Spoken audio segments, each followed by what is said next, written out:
Hello everyone, my name is Pacha, and on this Tuesday I got invited by Frontier and NJLive to play an exclusive pre-version of Planet Coaster 2 and to share my experience and the footage of my gameplay with you guys. Before we start, a big thanks to Frontier and NJLive for making this event possible, for inviting me to this event, and for overall the friendly and very welcoming atmosphere during this event. And yeah, without them, I wouldn't be able to do this here, so big thanks again for inviting me and for letting me play Planet Coaster 2. What you will see here in the background in this half an hour video will be two things. First, we will go, as you saw right here, into a campaign mission, which is called Double Trouble, and is the third chapter, or is part of the third chapter of Planet Zoo's 2's campaign, in which we have to build a theme park or a water park together with the company Coaster Coast. But there is a catch: this park, or this area which the park is on, is also partly purchased by another company under another manager called Kenta Suzuki. So we have to manage both sides of this park, which both belong to different companies, and make sure the guests have a good experiences on both parks. This scenario mainly focuses on the new flumes and pools and stuff like that, so all the big new things for Planet Coaster 2. So it was a really good experience, or first experience for us players, to get known to all the new stuff that comes with this game. And I have to say, you will see it also in this little bit sped up footage here, so that you don't have to watch around 90 minutes of me playing, that even if you are familiar with Planet Coaster, and if you are also familiar like me with Planet Zoo, and I have a lot of hours in Planet Zoo, that you feel like a noob when playing this game, because they changed a lot of things. A lot of things also are like they always have been, but there also is a lot of new mechanics and a lot of new menus. Things got streamlined and optimized. For example, there's no singular blueprint section anymore. All the blueprints are also part of their individual options. For example, all the flume blueprints or the coaster blueprints are also in the coaster section, but you have also always the option to build something new and then add all the stuff. And it was for me, who was used to the controls and stuff of Planet Zoo mainly, it was for me a really bit of a challenge to get used to all the new things and all the new buttons and how everything works, how you select stuff, how you build new paths, because there's a lot of new path tools, as you probably already know. And so this is not the best that I could do, but it means that I can learn. It means that there's new stuff for me to learn, and that is really exciting. So don't mind if some things look a little bit rough, if some things look a bit janky. We had around 90 minutes or so to play, and in that 90 minutes you want to get something done. You want to have something. You want to play around with as many things as possible. So a lot of things I just put down as good as I could, and don't mind them anymore. Just trying things out, experiencing things. But as I said, we had two parts in this session, in this gameplay session, that was, as I said, around 90 minutes. And the first part, of course, as I said, was this campaign mission, which the goal was to reach at least the bronze objective, which I also will probably show later in the footage what the objectives are. I think it was building two pools, which I first built on the wrong side of the park, because we had to build these pools on the other side, which belonged to the other company. So I didn't got anywhere with decorating this pool here, because it was on the wrong side. But anyway, this was the first part, and later we were able to play Sandbox. So we will later in this footage, in this video, we will go over to an empty Sandbox park where we just could play around with everything, build something that we wanted to do. And this part will also be a little bit more sped up, like a usual speed build. So because there's nothing that much new, I will build my own flume there, which I will show in great detail, but all the main new things before going to Sandbox will happen in this campaign mission gameplay over here. As you already saw, I already built a pool, one of the prefab pools, also a few prefab buildings, because I didn't have the time to build my own buildings. and of course using the new path menu, which is really cool. I have to get, as I said, more into it, figure things out, have a bit more of training to do, and then I also got to this very new part of the Planet series in total, which is more similar to the Jurassic World Live version, and that is electricity. Electricity now has a capacity, so every generator has a capacity of around 120 electricity. I think we can call it that. And you, in order to get electricity to your buildings and everything else, and to your rides and stuff like that, you first need, of course, to build a generator, and then you need to build a distributor, which I didn't figure out in the beginning, because I built a generator and connected cables to my buildings, but nothing happened. But then I saw this distributor, which then lets me deliver the power through the buildings and structures that need it. So in short, you need a generator, then a distributor. The distributor has a circle or an area of effect around it, and then you need to connect cables to your buildings from that distributor in order to deliver the power to your shops and to your water management stuff and things like that. So this is something very new that I wasn't familiar with, and someone who has mainly played Planet Zoo, as I said, and only a little bit of Planet Coaster and Jurassic World. It was something that I didn't expect it to do and to see.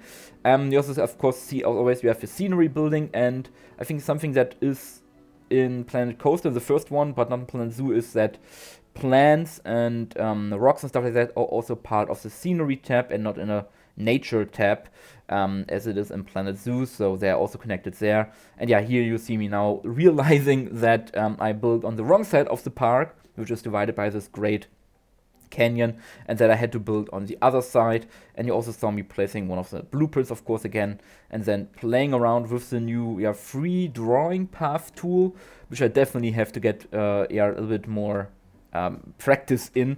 And this is cool. I mean, the point of this gameplay, or the point of the session, was to, of course, firstly show this game. And as I have to say, this is still an alpha or / I think beta version of the game, so there are still bugs, that everything is as it will be in the final version that you gonna play later this year. I think in November. I don't know if they announced a date yet, but I think in November.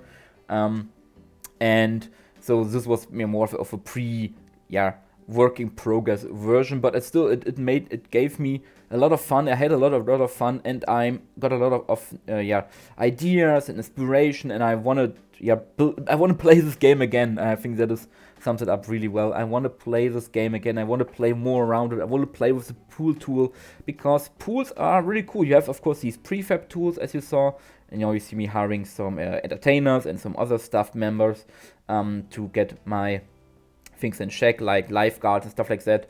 And but I would say the pool tool works similar to the pathing tool. I think basically almost the same way. So you have your almost street-like old version of placing a pool, where you have the free drawing tool, you have different stamps and stuff like that. And what you see now, is the new scenery brush or foliage brush, which lets you place foliage automatically, like in Jurassic World Evolution. So in reality, this game feels like a mixture of Jurassic World Evolution, Planet Zoo, and Planet Coaster.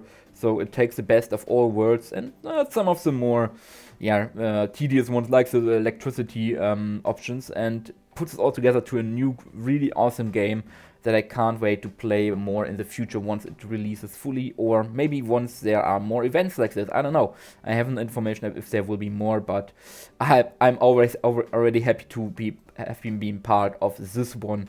So you see me now. I got the idea of how water works, and water also works well. You need a well or a water source, and then a water filtration system, which has an area of effect, similar to the distributor, which then keeps your pools clean. Of course, you don't want your guests to swim in dirty sewage water, to put it frankly. And here you saw me already struggle again with the power, because I didn't notice that I used all my power, all the 120 electricity, for the water systems, for the water well and the water filtration, and I didn't have any power anymore for the shop. So yeah, here you see me noticing this. So I was wondering, why don't I get power? Where I connect them, but I don't get power to my shops. And here see, okay, I have to build another generator in order to get power again. And I don't know, I mean, I'm mainly a Sandbox player, so I won't have to deal with that much when I play Sandbox. Of course, you can, of course, also always play Sandbox also with power activated, but in general, this is more of a campaign, scenery type of thing that you have to keep in mind when ordering or when playing. So always keep in mind that you have enough power for your structures.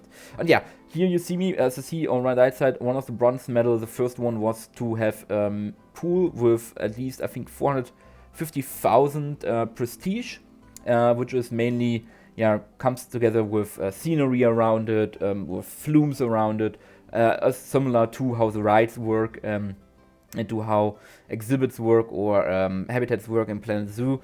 The more scenery and cool things are around it, the better and the more interesting it is for your guests. And here you saw me making the pool a little bit bigger with the pathing tool, I would call it.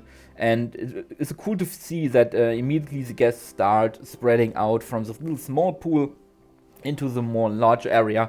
And my idea was, okay, I want to have this pool give more prestige, so I want to build another flume next to it that is connected to it to raise that prestige. And I couldn't find the umbrella. I definitely probably didn't saw some options in the menu, so I didn't saw the umbrella, so I copied it around, and then I'm building another flume here from the prefab flumes, but I will also build one, my own later in the Sandbox part, as I said. And flumes work just like coasters or rides. You need to connect them with a line to the actual path so that the guests can go there and use the flume. My God, I lost my words here for a moment. And you also, of course, have to test them first before you can open them to make sure everything is safe, everything works, the guests get to the end of the flume and don't get stuck. And it was really, really cool to experience all this. And I prepared before I started the session. I played a little bit more of Planet Zoo and tried to build something in really quick time. But nothing could have prepared me for that. This is something you now have an option to add rails, different rails to your path, which is super, super cool and something we wished for a long time. But I couldn't figure for the life of me out how I add rails to the path, and I had to align them a little bit more. Probably there's a quicker option for that to do that, but I couldn't figure that out, and also to how to change paths to a different style or pool. You can also, of course, customize the pool with different pool bottoms and pool walls and sidewalks and stuff like that. How I could change these different styles, stuff like that. I figured it out later, but I wasn't too sure about that, how it works, and I wouldn't need to look into it more to really see how it works, because I thought, maybe I can't do it, maybe I have to change it before I build the pool, and then I can do that. But anyway, I've got the first objective, and now my objective was to build two flumes on the same side, and have both of them have 5 entertainment, and have 5 stars in entertainment. Which sadly the 2 flumes I built, or the one that came with the prefab, the other one that I built, don't have that. They had around 4 point something, and I didn't have any money anymore. I'm definitely not used to playing campaign, or career, so I had to borrow a little bit of money. I had to borrow a loan to buy this more exciting flume for the guests to try out and to reach the objective. Because I wanted to, switch over to Sandbox, which of course would have been possible at a certain time anyway, but I wanted to go there quicker, because when you reached bronze, let's say that way, when you reach bronze and this objectives, you were free to join Sandbox game. So I wanted to go there. I wanted to have as much time in there and build the park that you also see on the thumbnail of this video. This is the park, a little bit of the spoiler that I will build in Sandbox. Really just a small little test park But anyway, really cool. Definitely will play the rest of the campaign mission, or the rest of the campaign once the game is out. And you see here, wow, there are some really, really big, yeah, flumes, and with some awesome inversions and circles and stuff like that, and loops. And I definitely have to play around with a little bit more. The one I've built in the Sandbox, you will see that later, definitely wasn't the best, or wasn't the most exciting one, but I have to try it out, you know. And yeah, you see me, I got bronze, I finished that one, and then that means we will now jump over to the Sandbox Park, which was set in a taiga biome, and you can already see some things on Planet Coaster also carried over, which are these shuttle buses, which got added, I think it was the Euro pack in Planet Zoo, not Planet Coaster, Planet Zoo. We got these shuttle buses which act as a guest spawner, so they are also part of Planet Coaster 2. And then you see me here going through the building menu, all the different options and filters, searching for stones. And why searching for stones? So I had the idea in my mind to build like an Aztec pyramid or a Mayan pyramid, which then has different flumes coming out of it, all set in a big water park, in a big pool area. So having 2 or 3 flumes coming out of this Aztec temple, this pyramid, and then going to the pools. And definitely ambitious, especially if you don't know the pieces. I mean, in Planet Zoo I could build that in 20 minutes, but here, since I don't know the pieces, I had no idea. And here you see me also playing around with a really, really cool new feature, which is these change size option feature, so you can make your pieces smaller and bigger. So you saw me playing around with it. Then I had a lot of struggle with the multi-select tool, which a little of critique here. It is not as easily accessible as it was in Planet Zoo and probably Planet Coaster. You now have to select every piece individually. You can't. Apparently you can make. You can just hold click and drag over it, but at some point it didn't work for me. Maybe because it's a pre-alpha version, but it didn't felt as intuitive as it does in Planet Zoo, the multi-select feature. And you have to multi-select, and I also didn't figure out how to make groups, because I had to select the rocks or the stone walls every time I wanted to copy them around, and I didn't know how to create a group every time I got away, or I closed that menu. I had to make it again. So maybe this is something I was just too stupid again to figure out, or was not a feature yet. I don't know, but we'll definitely try that again once the game is out. And this footage here is a more sped up version because it was basically speed build. And as I said, most of the important things you already saw in the previous section. And for example, this here with the pool building tool, that, as I said, works the same way as the path building tool. It is also a cool thing that you now can, just with the delete options, you can also delete parts of the path and of the whole path. Paths really are completely different from what they were in Planet Coaster and Planet Zoo. They were completely different, like more like scenery objects or scenery pieces than a different system. So you can do a lot more with them, but at least for me, it takes time to get around it and to not end up with some weird shapes like I did here. And as you already saw, whenever you build a pool, it comes with a bit of path automatically around it. So you also have to keep that in mind, but you can delete them, of course, and make your own path. But it makes it easier for example, if you build some elaborate pool shapes, that you automatically get the path and don't have to struggle with aligning your path to the pool. But also we of course have a stamp tool here. I didn't play around a lot with the terrain tool, but I'm sure there are also stamps again in there. But what I've noticed and what you will see later, here you see me going through the different flume options, that there are more terrain colors per map. I think 16 or 12 I think it are. Per map you now get more terrain colors, which are really cool. But I missed, I don't know if it was on this tiger map only, but I missed just the plain old dirt. Maybe I also didn't saw it, but that was a terrain option that I didn't saw or didn't had, which would have been really cool. But maybe, as I said, maybe I just didn't saw it. But you see me now finishing the pyramid over here in the background, and yeah, you will see. Let us see a bit of a cut. I cut it not most things.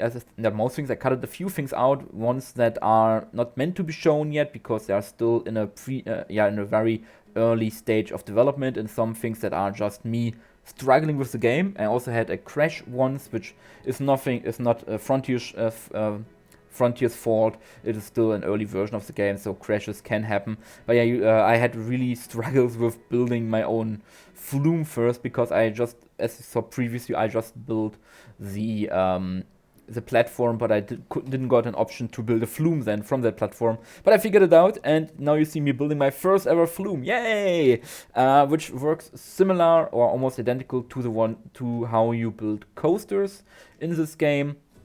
With the options to change height and to change elevation and to change degree in which the flume goes down and stuff like that. And you see on the right side you have a lot of different options for different types or different styles of flumes. You have that you will see that later in a moment. You have some ones that are totally glass or plexiglass. You have some that are tunnel. You have some half pipes. You have some open glass ones and stuff like that. So really cool. And then have this go to edit mode, which I will go in a second, where you can select complete sections of your flume to change them in greater detail. You see me now. So you can, similar to the fence system in Planet Zoo, you can select multiple parts of the flume or probably also the coaster and change them. You can also of course change the color, and then you have to add an enter point or an exit point for the flume. And this is my first flume. Yay! You also of course see some options there which were grayed out for loops and these big swirly pools that you can go on with a float to get down to the bottom. So really cool, lots of different designing options, and it also adds the stairs automatically to the height you have placed the platform, so you also don't have to care about that. It does automatically. You just have to connect it then to a path which you see in the bottom, which wasn't the best one, but hey. One thing also that I have to address is that it was really hard to select the stones once the flume was in, because every time I used the select tool, it selected the flume and the flume platform and not the stones in front of it. So it was a bit of a hassle, and I got away with just building a second row of stones. So I don't know if that's something that can be addressed. I don't know if Frontier will watch this video, probably, maybe. But yeah, if you do, selecting certain objects close to flumes, coasters, stuff like that, can be a little bit of a tricky thing to do. So I would always, or at least if that is nothing that will be addressed, I would make sure to build your structure first, or finish the structure as much as you like first, and then add the flume or stuff like that, and then make the final touches, because this was really a bit of a struggle. And yeah, this was certainly the only thing, this pyramid, the only thing that I really built out of in-game pieces, because the time was running. This is always the problem when you have fun, the time is running fast. And so for the rest of this build, after I finished this very incredible and elaborate roof here, you will see me using mostly prefabs again. Sorry for that, but as I said, we only had 90 minutes. I wanted to make as most of these 90 minutes as I could. So I resorted to prefabs, but they are cool. They had a lot of details. As always, Frontier did a stellar job with them, so nothing wrong with doing that. And if you are not into the whole building part, then of course this is also an option.